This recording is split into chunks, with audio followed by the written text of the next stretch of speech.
तो सहज भाव से उन्होंने दर्पण देख लिया। और दर्पण देखने में भी तो दो तरह के देखने वाले हैं। एक व्यक्ति दर्पण में देखे और अपनी सुंदरता घंटों देखता रह जाए, तो देखने से तो अभिमान ही बढ़ेगा। इसलिए देखने के बाद देखना जो चाहिए वो दशरथ जी ने देखा।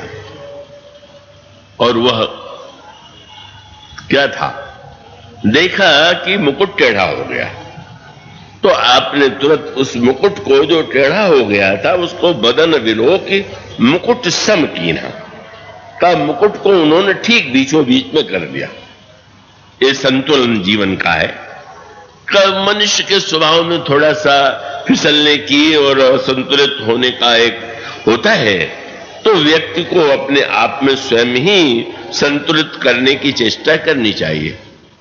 और जो ही उन्होंने मुकुट को सीधा किया तो कान के पास सफेद बाल थे।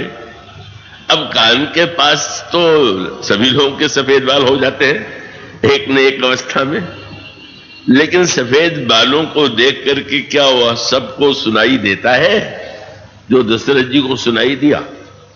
इसका अर्थ है कि उनके जो कान हैं वो सुनते हैं। और उन्होंने इसी दृष्टि से देखा, कान के पास जो सफेद बाल है, ये शंकराचार्य जी महाराज ने तो इसको ये कहा कि ये जो बाल की सफेदी है कान के पास, ये यमराज की ये दूती है। कृतांतस्य दूती जरा कर्ण मूले का वो आकर के लोगों को सावधान करती है। परस्ती परद्रव्य हिंसा त्यजध्वम भजध्वम रमानाथ पादार विंदम। बहुत बहुत हो गया। मानो कान के पास का सफेद बाल दशरथ को सुन लगा ऐसा कि ये बाल कह रहे हैं कि राजन कब तक ये मुकुट ढोगे, कब तक इसे सीधा करोगे? अब इसे उतारो, श्री राम को दे दो। और प्रसन्न भाव से उन्होंने निर्णय किया कि नहीं नहीं, अब मुझे तो यह मुकुट राम के सिर पर देना है। इतना उदात्त विचार, इतना ऊंचा संकल्प। और उन्होंने जब अपने गुरु वशिष्ठ से जाकर के पूछा, गुरुदेव मेरे हृदय में ऐसा विचार उत्पन्न हुआ है, तो बड़े प्रसन्न हुए गुरुदेव। उन्होंने कहा कि वाह, तुमने बहुत सुंदर विचार किया है और इससे बढ़िया कोई बात नहीं होगी कि तुम अब इस मुकुट को राम के सिर पर धारण करा दो। मानो संकेत यह था, ऐसा लगा कि अब तो राम राज्य बनने में कोई बाधा नहीं। सारी प्रजा चाहती है, महाराज दशरथ चाहते हैं, गुरु वशिष्ठ का भी आदेश यही है। और तब क्या सूत्र आता है, बस जो लंका में है बहुत भीषण मात्रा में, को वो अयोध्या में भी विद्यमान है। अब उसको आप विचार करके देखिए, शत्रुघ्न शब्द को क्यों जोड़ा गया? आपने इस पर ध्यान दिया? शूर्पणखा का नाक लक्ष्मण ही काटते हैं, भगवान राम नहीं। और ताड़का को भगवान राम मारते हैं, लक्ष्मण जी नहीं। और मंथरा पर प्रहार शत्रुघ्न करते हैं और कोई नहीं। ये कोई ऐसा ग्रंथ नहीं है कि कोई संयोग था। कई जो तीन नारी पात्र हैं और तीनों पर जो इन तीनों अलग पात्रों का प्रहार है या उसका वध है, उसका तात्पर्य है। और तात्पर्य इतना ही है कि रामराज्य तो हो ही जाता, बन ही जाता, लेकिन एक नाम की थी मंथरा। ये मंथरा ही लोभ की वृत्ति है। अब रामायण का अर्थ यह हुआ, सिद्धांत हुआ कि शत्रुओं की आवश्यकता तो है पर मंथरा की आवश्यकता नहीं। और मंथरा के द्वारा अगर विकृति फैले तो उसको संतुलित करने का, प्रहार करके दंडित करने का कार्य जो है अर्थ को है। अर्थ के द्वारा लोभ की वृत्ति को दंडित किया गया। और उसका अभिप्राय यह है कि लक्ष्मण जी ने शूर्पणखा के रूप में काम की वृत्ति को दंड दिया, भगवान श्री राम ने ताड़का के रूप में क्रोध की वृत्ति को विनष्ट किया। और शत्रुघ्न जी जो है, कितनी बड़ी इसकी भूमिका, कितनी भयानक। अस्त्र नहीं चलाया, शस्त्र नहीं चलाया और यह जो मंथरा है, गोस्वामी जी को संतोष नहीं होता। गोस्वामी जी ने नाम दिया तो एक विशेषण दे दिया, नाम मंथरा मंदमती चेरी कई कई केरी। मंदमती की मंथरा को सरस्वती ने चुना। अभी बीकानेर में का प्रसंग चल रहा था, हमारे वो शिष्य उमाशंकर जी वहां साथ में थे, तो उन्होंने मुझसे कहा कि अब मंथरा को और कुटिल कहें, सब कुछ कहें, पर उसको तो मंदमती कहना ठीक नहीं है। जो इतनी बुद्धिमान है कि अपनी बुद्धिमत्ता से महारानी कैकेयी को भी वश में कर लिया और महारानी कैकेयी को अपने जैसे चाहा वैसे चलाया, और एक व्यक्ति ने जिसने राम राज्य की योजना को विनष्ट कर दिया, वो मंदमती है क्या? तो मैंने यही कहा कि मंदमती और बुद्धिमान का अर्थ क्या है? बुद्धिमान का अर्थ अगर है कि राम राज्य को नष्ट कर दे, तो ये क्या यही बुद्धि की श्रेष्ठता का सूचक है क्या? कितना बड़ा दुर्भाग्य, उसने अपने लिए बुलाया और समाज के लिए बुलाया। कोई मंथरा को उससे बड़ी सफलता नहीं मिली हो, ऐसा तो नहीं है कि उसको तो प्रहार मिला, अपमान मिला, लोक दृष्टि से उसको इतना अनादृत किया गया, पर वह मनु गोस्वामी जी कहते हैं कि नाम मंथरा मंदमती।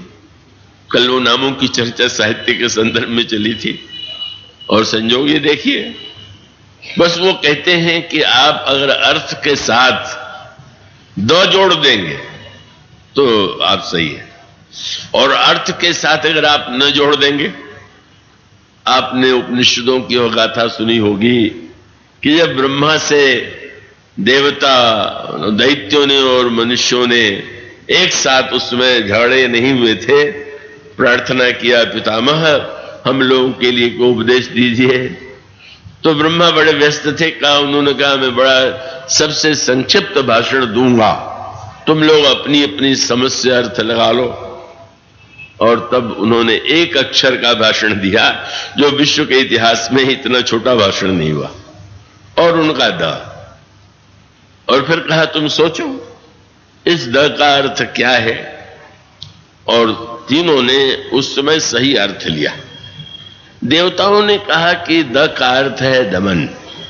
हम देवता बड़े भोगी हैं, भोगों में ही डूबे रहते हैं, तो आप ये आदेश दे रहे हैं कि इंद्रियों को भोगों के लिए ही नहीं, तुम्हें इंद्रियों का दमन भी करना चाहिए। ब्रह्मा ने कहा ठीक, तुम्हारे लिए तुमने सही अर्थ लिया। ब्रह्मा ने पितामह ने पूछा दैत्यों से, उनका द का अर्थ है दया। हम लोग बड़े कठोर हैं, हिंसक हैं, तो आप ये कह रहे हैं कि नहीं, हिंसा के स्थान पर तुम्हें जीवन में दया लानी चाहिए। और जो मनुष्यों से ब्रह्मा ने पूछा कि द का अर्थ क्या है, तो उन्होंने कहा हम लोग बड़े संग्रही हैं, बड़े लोभी हैं, अपने लिए नहीं अगली पीढ़ियों के लिए या 10-20 पीढ़ियों के लिए, भविष्य के लिए संग्रह ही करते रहते हैं। तो आपने द के द्वारा दान देने का आदेश दिया। तो मानो उसका अर्थ है कि अर्थ के साथ जो यज्ञ की क्रिया है, श्रुति कीर्ति माने वेद में जो यज्ञ होते हैं कैसे होते हैं? वेद मंत्रों से तो होते हैं, और श्रुति का अर्थ वेद ही तो है। और उसका अभिप्राय यह है कि श्रुति ने दान की इतनी महिमा गाई, और उसका अभिप्राय है कि आपने जो पुरुषार्थ के द्वारा पाया है, यदि आप दूसरों को भी उसे देते रहते हैं, वितरित करते रहते हैं, तो आपका जो दान है आपको भी और दूसरों को भी सुख प्रदान करेगा। इसलिए द शब्द का दान का अत्यधिक महत्व है।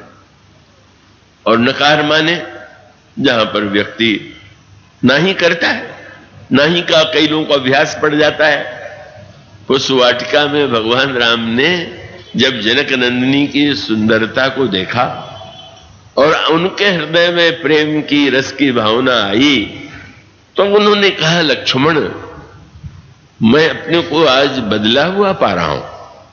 और उसमें भगवान ने कहा कि संसार में हमारे कुल की यह मर्यादा है कि 3 वस्तुएं नहीं देना चाहिए।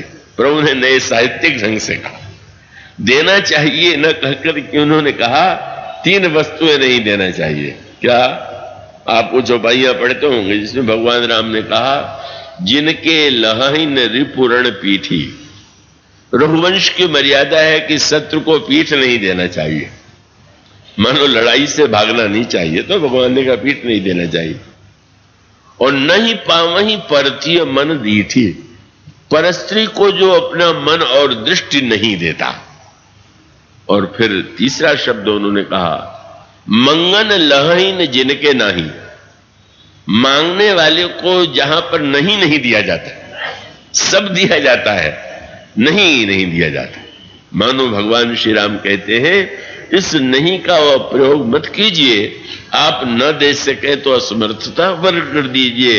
आपको देने में लगे तो आप केवल उसको अपनी असमर्थता या उस रूप में दे दे, लेकिन न कह करके सामने वाले को अपमानित करना, न कह करके मानो व्यक्ति जो है अनर्थ कर रहा है। और इसलिए मंथरा तो कहने क्या है, मंथरा में तो विचित्र शब्द है।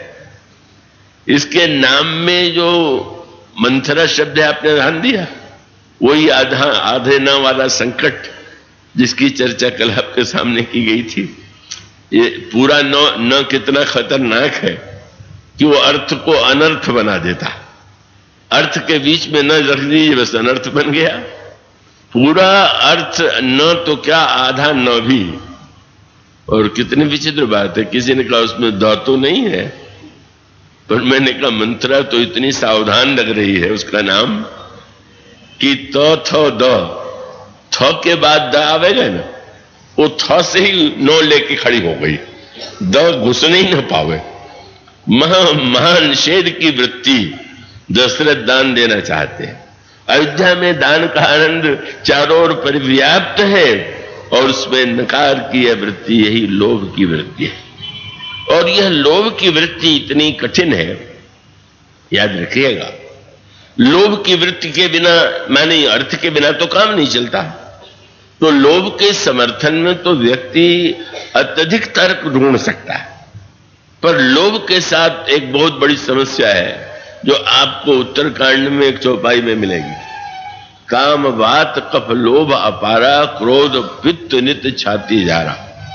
काम को वात बताया गया, क्रोध को पित्त बताया गया और लोभ को कफ बताया गया। तो ये जो तीनों में आप देखेंगे, काम के साथ अपारा शब्द नहीं और क्रोध के साथ भी अपारा नहीं है, पर इस चौपाई में है काम बात कफ लोभ अपारा। लोभ के साथ अपार। क्यों भाई? काम के साथ अपार क्यों नहीं? क्रोध के साथ अपार क्यों नहीं? काम कभी अपार हो ही नहीं सकता। मनुष्य कितना भी कामी क्यों न हो, 24 घंटे काम में कैसे रहेगा? काम में वृत्ति, शरीर ही उसका नष्ट हो जाएगा। तो काम की वृत्ति भी अपार नहीं होगी, कुछ घंटों के लिए होगी, कुछ दिनों के लिए होगी, आएगी जाएगी। और क्रोध भी अपार नहीं हो सकता। घंटे 2 घंटे क्रोध कर लीजिए, फिर अपने आप ही आप घबरा जाएंगे और आपको शांत होना पड़ेगा। पर ये लोभ की वृत्ति ऐसी है कि यहां कोई सीमा नहीं। सोते में लोभ, जागते हुए लोभ, बस लोभ लोभ, और किसी लोभी को लगता ही नहीं कि इसकी समाप्ति भी करना चाहिए। मानो व्यंग में अपार शब्द का ये इसका अर्थ ये है कि लोभ से सावधान इसलिए व्यक्ति नहीं रह पाता कि उसके जीवन में आवश्यकता है धन की, पर उसको पाने के बाद वो जो अपारता की वृत्ति है। और कितना सुंदर चुनाव किया गया, आपने ध्यान दिया? उन्होंने कहा लोभ जो है वो कफ है। तो आपकी छाती में अगर कफ जकड़ जाए तो क्या आप बड़े प्रसन्न होते हैं कि चलो बहुत कफ हमारे पास एकत्र है? क्या आप कभी प्रसन्नता होगी? आपको घबराहट होने लगेगी। और डॉक्टर के पास जाएंगे तो बुद्धिमान डॉक्टर कफ को सुखावेगा नहीं, उसको ढीला करके निकालेगा। बोले जब आपके हृदय में लोभ का कफ जब आए तो दान करके उसको निकालिए, उसको और आप जमा मत कीजिए। आप उसको अगर वो करेंगे तो फिर वो आपका हृदय तो लोभ से जकड़ जाएगा और वो अंत में विनाश का कारण बनेगा, रोग का कारण बनेगा। अब वो जो स्थिति है, यह मंथरा कौन है? उसका अभिप्राय है कि उसको तो 9 में ही सबसे अधिक आनंद है, और गोस्वामी जी ने एक उपाधि भी दिया तो मंद है, वहां भी तो नकार से ही जुड़ा हुई इसकी बुद्धि है। ऐसी लोभ की प्रवृत्ति ने कितना बड़ा अनर्थ किया, सारे वातावरण को बदल दिया। सब कुछ जानने वाली बड़ी बुद्धिमती और जिन कैकेयी के विषय में यह प्रशंसा थी, कबहु न किया सौती और ऐसु प्रीति प्रतीति जान सब देसु, आश्चर्य कर रहे थे अयोध्या की नारियां, अयोध्या के लोग। और वो अयोध्या में जो महारानी कैकेयी की प्रिय सखियां थीं, वो उनसे कहती थीं, आज तक आप में कभी सौतिया डाह देखने को नहीं मिला, कभी आप में बदला लेने की वृत्ति नहीं आई, ये आज क्या हो गया कि कौशल्या अब काह बिगारा, तुम जही लागे वज्रपुर पारा। कौशल्या ने तुम्हारा ऐसा क्या बिगाड़ दिया कि तुम कौशल्या को कष्ट देने के लिए सबको दुख देने पर तुली हुई हो। मनुष्य का अभिप्राय यह है कि यह मंथरा लोभ की वृत्ति है। और ये दासी किसकी है? महारानी कैकेयी की। महारानी कैकेयी कौन है? महारानी कैकेयी मूर्तिमती क्रिया है। ज्ञान शक्तिश्च कौशल्या सुमित्रोपासनात्मिका क्रिया शक्तिश्च कैकेयी वेदो दशरथो नृपा। महाराज दशरथ मानो मूर्तिमान वेद हैं, कौशल्या जी ज्ञान शक्ति हैं, सुमित्रा जी भावना उपासना की शक्ति हैं, और कैकेयी जो है क्रिया की शक्ति है। सूत्र यही है कि दासी क्रिया की लोभ की वृत्ति है, और बहुत दिनों से यह अयोध्या में रह रही थी। इसके स्वभाव की गड़बड़ी को लक्ष्मण जी जानते थे। लक्ष्मण जी समझते थे कि ये कुबड़ी थी ना। देखिए, शरीर में कुबड़ होना तो कोई व्यक्ति के बस में नहीं है। वो उसके लिए किसी की थोड़ी हंसी उड़ाई जानी चाहिए, उसके लिए कोई निंदनीय थोड़ी है। का वो तो बड़ा प्रसिद्ध उपाख्यान है, मलिक मोहम्मद जायसी बड़े सूफी कवि हुए हैं, उन्होंने पद्मावत लिखा है। राजा के दरबार में गए तो वो बहुत कुरूप थे, तो कुरूप देख करके इतने कुरूप थे कि जो सभासद थे उनको हंसी आने लगी, पर हंसने में संकोच लग रहा था, तो धीरे धीरे से मुस्कुरा करके हंस करके देख रहे थे। तो अब दूसरा कोई हंसे तो आपको क्रोध आ जाएगा, पर खूब हंसे मलिक मोहम्मद जायसी, और उन्होंने कहा कि आप लोग हंस रहे हैं, पर ये बताइए कि हम पर हंसे सी कि कोह रही, आप मुझ पर हंस रहे हैं कि कुम्हार पर हंस रहे हैं? घड़ा टेढ़ा सा बना हुआ हो तो उसको देख करके घड़े पर हंसना चाहिए कि बनाने वाले कुम्हार पर हंसना चाहिए? बोले, अगर हमारे प्रभु ने हमको ऐसा बना दिया है तो क्या इसको देख करके आप उस पर हंस रहे हैं कि क्या बना दिया कि आपको मुझ में कभी दिखाई दे रही? शरीर से किसी में अंग कम होता है, किसी के शरीर में कोई विकार होता है, तो वो तो शरीर का एक प्रकृति का स्वभाव है, पर जब वो मन में कुबड़ हो तो बड़ा अनर्थ है। का ये जो कुबड़ है, इसका अर्थ उसको बहुत योग के अर्थ में उसका संकेत ये है कि आपने देखा होगा कि योगाभ्यास करने में ध्यान की पद्धति में पीठ को सीधा करने की विधि है। तो पीठ को बिल्कुल सीधा करके बैठिए, और फिर उसमें जो सुषुम्ना नाड़ी है और सुषुम्ना नाड़ी के संदर्भ में जो ध्यान की पद्धति है, उसका संबंध जो है पीठ की हड्डी से जुड़ा हुआ, उस अर्थ में एक अलग बात है। लेकिन जब मनुष्य के मन में कपड़ आ जाए, कुबड़ आ जाए, और कुबड़ का अर्थ है आगे का मृदु वचन बनाई और पाछे अनहित मन कुटिलाई, का जिसके आगे जो बातें अच्छी बना करके कहे और पीछे कुटिलता भरी हुई है, वही वृत्ति मानो कुबड़ी की वृत्ति है। और यह कुबड़ी जो है लोभ की वृत्ति है। और ये प्रारंभ से ही अयोध्या में रह रही है, पर उसको अवसर नहीं मिलता। सारी रानियां परस्पर बड़ा प्रेम करती हैं, वो खोजती रहती है अवसर की झगड़ा लगाने के लिए कोई उपाय मिले।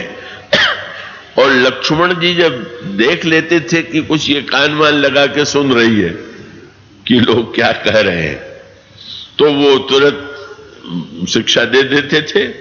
मारते पीटते नहीं थे तो भी फटकारते थे, और फटकारते थे तो डर जाती थी। कभी अधिक फटकार देते थे तो रोने लगती थी, जाकर के महारानी कैकेयी से शिकायत करती थी, मुझे तो लक्ष्मण ने आज इतना फटकारा। पर उस समय महारानी कैकेयी का स्वभाव दूसरे तरह का था। उन्होंने यही कहा कि अरे देखो, तुम कहती हो अरे फटकारा, तुम्हें पता नहीं है, वो तो एक क्षण में सारे योद्धाओं का संहार करके आया और गया मारीच और सुबाहु योद्धाओं का कितना वध किया, तुम्हें छोड़ देता है तो उसकी कृपा समझो। और वो तुमको कुछ फटकारता होगा भी तो अच्छाई के लिए, शिक्षा के लिए। लेकिन यह जो मंथरा लोभ की वृत्ति है उसका सूत्र एक रही है। जब तक वह मंथरा दासी है और महारानी कैकेयी स्वामिनी है, मानो क्रिया की दासी अगर लोभ की वृत्ति रहे तो दासी जैसे स्वामी की सेवा करती है, इसी प्रकार से अगर लोभ की वृत्ति भी केवल दासी के रूप में रहे तो कम बुराई की संभावना है। पर उसकी चतुराई यह है कि दासी के पीछे जब मंथरा चलने लगी, और उसका अर्थ लोभ की वृत्ति के पीछे जब क्रिया चलेगी तो वही अनर्थ होगा। और उसका सीधा सा तात्पर्य है किस तरह से वो अपनी वाक कला के द्वारा, चतुराई के द्वारा उत्पन्न कर देती है, का एक भाव उत्पन्न करती है कि तुम विचार करके देखो जो भविष्य में होने वाला है। ये भी आप ध्यान में रखिएगा, थोड़ा गंभीर तो है पर जो समझना चाहेंगे समझ सकते हैं। क्रोध का संबंध भूत से होता है और काम का संबंध वर्तमान से होता है और लोभ का संबंध भविष्य से होता है। क्रोध क्यों? बोले ऐसा क्यों हुआ, ऐसा क्यों ये बोला, ऐसा किसने क्यों किया। तो जब क्रोध आवेगा तो भूत पर आवेगा। और काम की वृत्ति वर्तमान में होती है। ये वृत्ति है कि इसमें बहुत आनंद है तो काम वर्तमान से जुड़ा हुआ है, पर लोभ का संबंध भविष्य से जुड़ा हुआ। अरे भाई इतना क्यों करते हो? बोले भविष्य में बूढ़े हो जाएंगे तो क्या होगा, मेरे मर जाने के बाद लड़कों को क्या बचेगा, आगे कैसे क्या कुछ होगा। ये भविष्य इतना, और कठिनाई ये है कि भूतकाल भी आपके सामने बीत चुका, वर्तमान भी आप देख ही रहे हैं, पर भविष्य तो दिखाई नहीं दे रहा है। अब भविष्य का चिन्ह जब इतना भयावना हो जाए कि भविष्य का ही चित्र तो मंथरा ने खींच दिया, बड़ी प्रसन्न हो रही हैं, मैं महारानी हूं, महाराज मुझसे प्रेम करते हैं, मेरा बड़ा सम्मान है, राम मुझे सबसे अधिक चाहती है। पर ये वर्तमान है, भविष्य की ओर तो देखो। और फिर भविष्य का ऐसा खाका खींच दिया। जानती हो, राम के राजा होते ही सबसे पहले भरत को जेल में डाला जाएगा, लक्ष्मण जी युवराज हो जाएंगे और तुम्हें छोड़ा जाएगा। तुम्हें जेल में तो नहीं डाला जाएगा, पर कौशल्या की दासी बना करके तुम्हें रखा जाएगा। अब कल भविष्य तो काल्पनिक वस्तु है, ऐसा भयावना चित्र खींच दिया कि कैकेयी को कल्पित झूठ भी जो है सही लगने लगा। और सही लगने के बाद उनके द्वारा जो कार्य होते हैं उसका मूल तात्पर्य यही है कि सारा अनर्थ केवल कल्पना के द्वारा, केवल निषेध के द्वारा, केवल बुद्धि भ्रष्ट हो जाती है और राम राज्य बनते बनते रुक गया।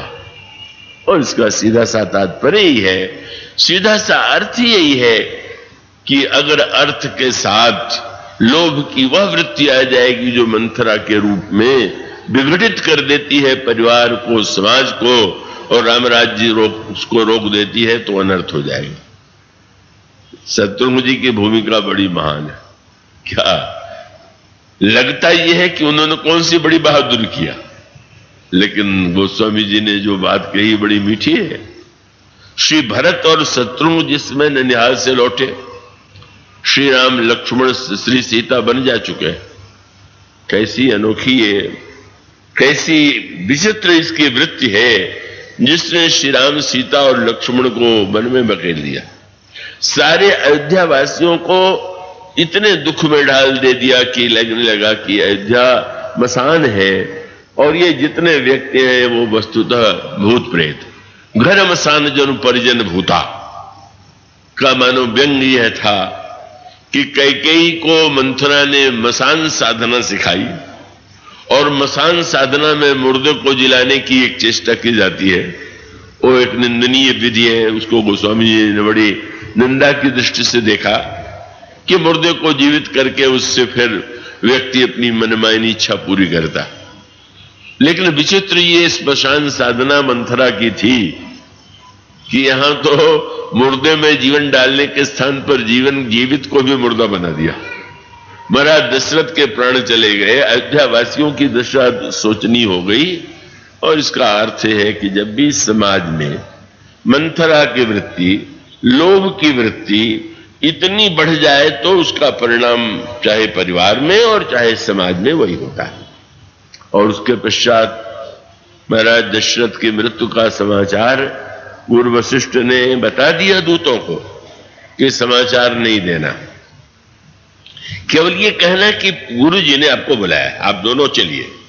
और आते हैं वो। और जिस समय पहले नगर में आए, फिर महारानी कैकेयी के भवन में गए और महारानी कैकेयी के भवन में जिस समय सारा प्रसंग चला, श्री भरत ने सुना।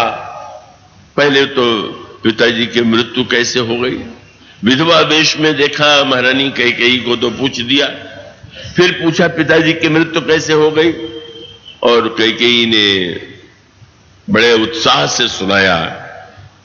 या गोस्वामी जी कहते हैं कि मनुष्य जब निर्दय हो जाता है, जैसे कब जकड़ जाए, इसका अर्थ है कैकेयी कितनी निष्ठुर हो गई है कि उन्होंने कहने लगी, उन्होंने कहा कि अरे यहां तो बहुत बड़ा अनर्थ होने वाला था, लेकिन भरत तुम चिंता मत करो, मैं तो तुम्हारी मां हूं, तात बात में सकल संवारी। और कहा ध्यान रखना, इसमें बहुत बड़ी भूमिका मंथरा की है। भाई मंथरा सहाय बिचारी, देखो उदासी है बेचारी, वो बेचारी समझ रही, जिसने बेचारी ने सबको बेचारा बना दिया, सबको विपत्ति में डाल दिए, कल वो बेचारी मंथरा ने बड़ी सहायता किया। और साथ साथ ये कैसे कहें कि पति की मृत्यु हो गई, बोले कछुक काज विधि बीच बिगाड़े हो, मैंने तो सब बना लिया पर क्या बता, मैं उस ब्रह्मा को तो बुरे बिगाड़े बिना नहीं रह जाता, उसने कुछ काम बिगाड़ दिया। अब दशरथ जी की मृत्यु को कैसे रखे, तो क्या शब्द कहा, भूपति सुरपति पुरपग उधारे, बहुत दुखी मत होना, जानते ही हो कि इंद्र तुम्हारे पिताजी के मित्र हैं, तो मृत्यु होने में भी क्या हो गया, अंत में अपने मित्र के यहां घर तो गए हुए। किस तरह से व्यक्ति अपने की बात को रखता है। श्री भरत जी ने पूछा, पिताजी कहू कि तुम मरण है तो महतारी, पिताजी की मृत्यु क्यों हुई, और जब सुनाया, अब श्री भरत तो सुन करके भरत ही बिसरऊ पितु मरण, सुनत राम बन गौन, और हे तू अपन पौ समुझ जिय, थकित रहे भरी मौन। बोला ही नहीं जा रहा है, वाणी नहीं निकल रही है, शरीर बिल्कुल शिथिल हो गया। मेरे लिए पिताजी की मृत्यु हो गई, मेरे राज्य के लिए इतना बड़ा अनर्थ हुआ। इस तरह की दशा में जब श्री भरत हैं, उसी समय किसी ने मंथरा से जाके कह दिया कि ननिहाल से भरत लौट आए। उसने तुरंत अपने कपड़े बदले, बढ़िया से बढ़िया वस्त्र पहन लिया, आभूषणों से अपने को सजा लिया। गोस्वामी जी ने व्यंग शब्द बड़ा चित्र प्रस्तुत किया। तेहि अवसर कुबरी तह आई, बसन विभूषण विविध बनाई। का जब वो वेश बना करके आई और शत्रुघ्न जी तो सुन ही चुके थे कि सारे षड्यंत्र की सूत्रधार जो है वो यही मंथरा है। जब उसको देखा सारी अयोध्या शोक में डूबी हुई है, मानो जो लोभी व्यक्ति होता है केवल अपना लाभ नहीं चाहता और अपने लाभ से भी वो दूसरे की हानि अधिक चाहता है, और सबसे बड़ी प्रसन्नता उसको दूसरे की हानि से होती है। तो अभी तो भरत जी को राज्य नहीं मिला पर मंथरा क्यों प्रसन्न हुई? बोले भले ही राज्य नहीं मिला पर राम को तो बल मिल गया, राम तो वन में चले गए, मानो बड़ी प्रसन्न है। सब लोग बिल्कुल दुखी हैं, सब लोग वस्त्र सुधा सादा पहने हुए हैं। तेहि अवसर कुबरी तह आई, बसण विभूषण विविध बनाई। और जो देखा शत्रुघ्न जी ने तो सुनिरिस भरे, क्रोध से भर उठे, और क्रोध से भर करके गोस्वामी जी का तो हर शब्द जो है बड़ा चुना हुआ। जब लक्ष्मण जी से शत्रुघ्न का मिलन हुआ तो तुलसीदास जी ने कहा कि शत्रुघ्न जी जो है, शत्रुघ्न न कह करके उन्होंने कहा भरत के छोटे भाई लक्ष्मण से मिले, भरतानुज लक्ष्मण पुन भेटे। और यहां पर वहां पर विचित्र बात, जब लक्ष्मण जी शत्रुघ्न से मिलन हो रहा है तो लिखना चाहिए कि लक्ष्मण जी ने अपने छोटे भाई को हृदय से लगाया, या शत्रुघ्न जी बड़े भाई को प्रणाम कर रहे हैं। पर गोस्वामी जी ने कहा कि नहीं, यहां जो नाता चलता है भाई भाई का नहीं चलता है। यहां तो सुमित्रा माता ने एक सूत्र बता दिया है, नाते का एक ही आधार है, क्या? बोले पूजनीय प्रिय परम जहाते, सब मानिए राम के नाते, राम का नाता। और या तो राम के भक्त का नाता, दो ही नाता हो सकता है। तो गोस्वामी जी ने कहा भरता अनुज लक्ष्मण पुन भेटे, भरत जी के छोटे भाई काशी लक्ष्मण जी से मिले। पर यहां भरत जी हैं वहीं पर उनका छोटा भाई नहीं। बोले सुन रिस भरेऊ लखन लघु भाई, लक्ष्मण के छोटे भाई को क्रोध आ गया। क्यों? उसका तात्पर्य है कि दंड देना और प्रहार करना ये लक्ष्मण का महान कार्य है और ये उनके छोटे भाई हैं। इसलिए आज उन्होंने वह भूमिका संपन्न की जो लक्ष्मण किया करते थे, और बढ़ के किया। गोस्वामी जी ने कहा सुनि रिस भरेऊ, जिसमें वो आई तेहि अवसर कोबरी तह आई, बसन विभूषण विबुध बनाई। और तब गोस्वामी जी ने कहा हुमक लात तकी कुबर मारा, उसके कुबड़ पर प्रहार किया। जब वो गिर पड़ी तो भी उसकी बात कितनी स्वभाव कटुता है, वो ब्रह्मा को दोष देने लगी। हा आह दैव में काह नसावा, करत नीक फल अनैस पावा। क्या ब्रह्मा, यही होना था, मैं अच्छा कर रही हूं और बुरा हो गया, मैं इन लोगों को राजा बनाना चाहती हूं, उनको पीट रहे हैं। अरे शत्रुघ्न जी को लगा कि अब भी जो है इसकी बुद्धि ठीक नहीं हो रही है, और तब वो समझ गए कि इसके एक अंग में खोटापन नहीं है, ये तो नाखून से लेकर के चोटी तक बुरी है। तो पहले तो कुबड़ पर ही प्रहार किया था, और कुबड़ पर प्रहार करने से रक्त निकला, पर रक्त निकलने पर भी विरक्त नहीं बनी। महात्माओं को विरक्त कहते हैं ना, राग की वृत्ति कम हो जाए तो वैराग्य हो गया, विरक्त हो गए। तो मुंह से रक्त निकला, पर अब भी मुंह से यही निकला कि अरे अब मैं तो अच्छा कर रही थी, मेरे साथ ही क्या हो रहा है। और तब सुनि रिपुहन लख नख सिख खोटी, लगे घसीटन धरी धरी झोंटी। जो उसको घसीटना प्रारंभ किया वहां तक तो श्री भरत नहीं बोले, पर श्री भरत ने तुरंत फिर शत्रुघ्न का हाथ पकड़ लिया और बहुत बढ़िया बात कही, भाई शत्रुघ्न, इसका कार्य तो ऐसा ही है कि कोई भी दंड दिया जाए तो कम है, लेकिन तुम विचार करके देखो कैसे दासी की बात को सत्य मान करके जो महारानी है, जब वो ऐसी उनकी बुद्धि भ्रष्ट हो गई, पर उनको तो हम लोग दंड नहीं दे सकते। तो फिर तो ये दंड कैसे उचित है? और वो सारा अनर्थ तो मेरे ही एक भाव से हो गया कि भरत राज्य ले लेंगे, इसलिए इसको बस इतना ही यथेष्ट दंड है।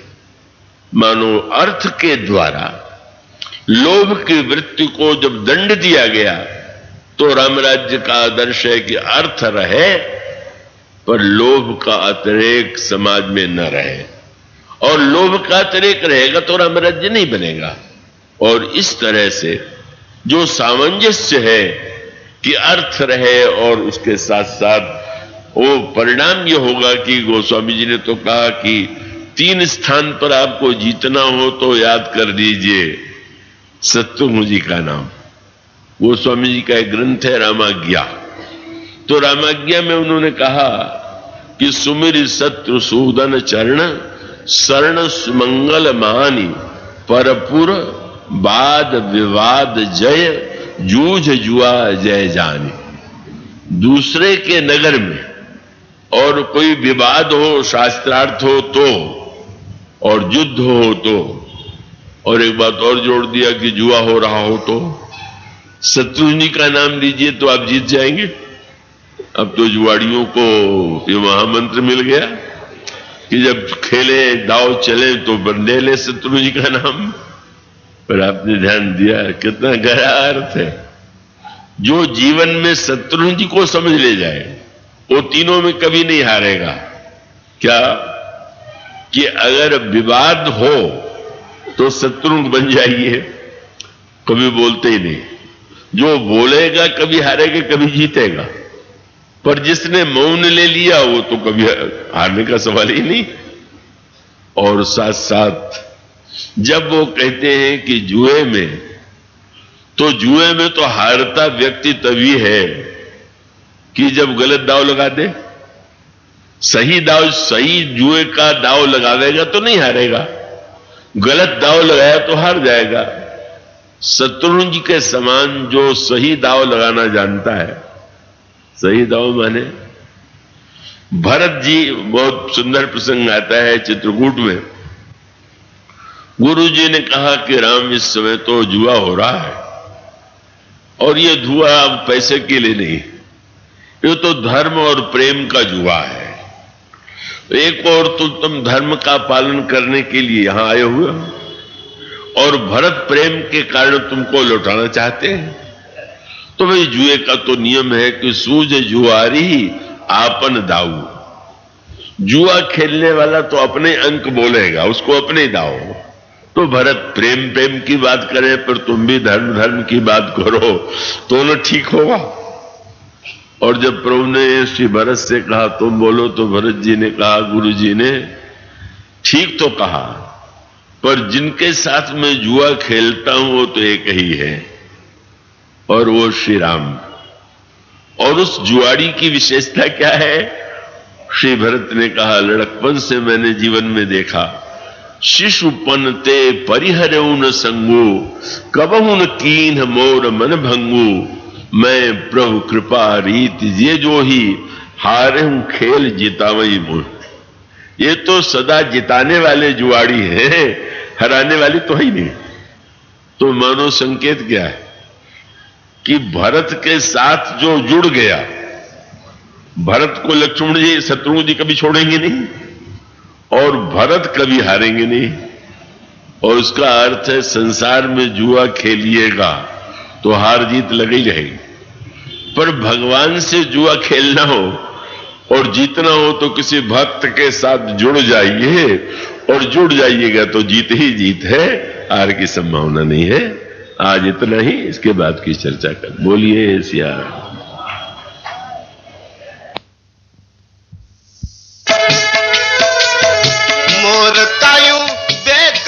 नाचना है घन श्याम बिना, जल जाए जिह्वा पापी राम के बिना, जल जाए जिह्वा पापी राम के बिना।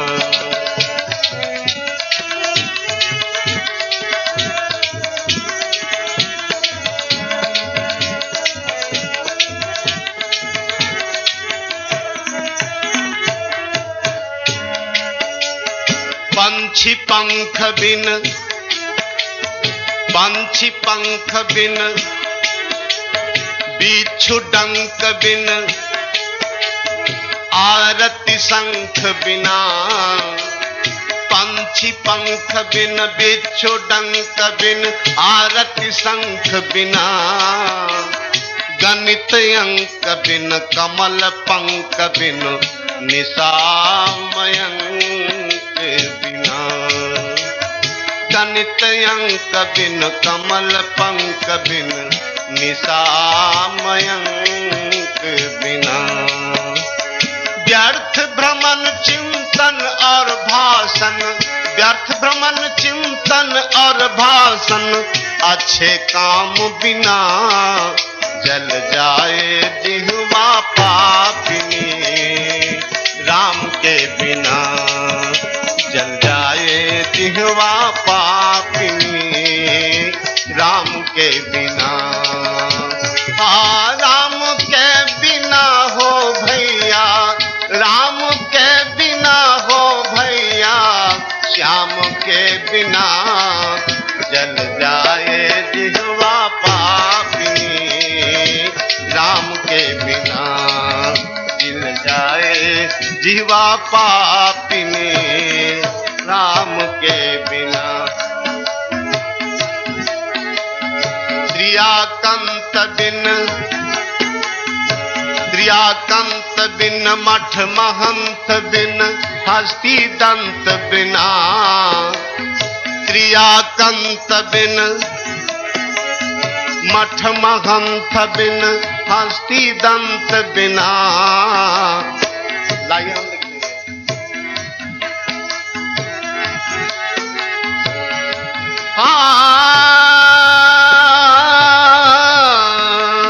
त्रियाकंत बिन, मठ महंत बिन, हस्ती दंत बिना। ग्राम प्रंच बिन, ऋतु बसंत बिन, आदि अंत बिना।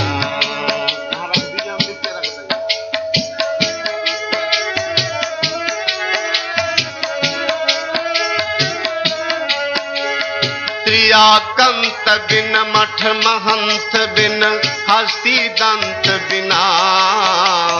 ग्राम पंच बिन, ऋतु बसंत बिन, आदि अंत बिना। भजन बिना नर ऐसे जैसे, भजन बिना नर ऐसे जैसे, स्वलगाम बिना। जल जाए जिह्वा पापिनी, राम के बिना। जल जाए जिह्वा पापिनी, राम के बिना। ओ राम के बिना हो भैया, श्याम के बिना। जल जाए जिह्वा पापिनी, राम के बिना।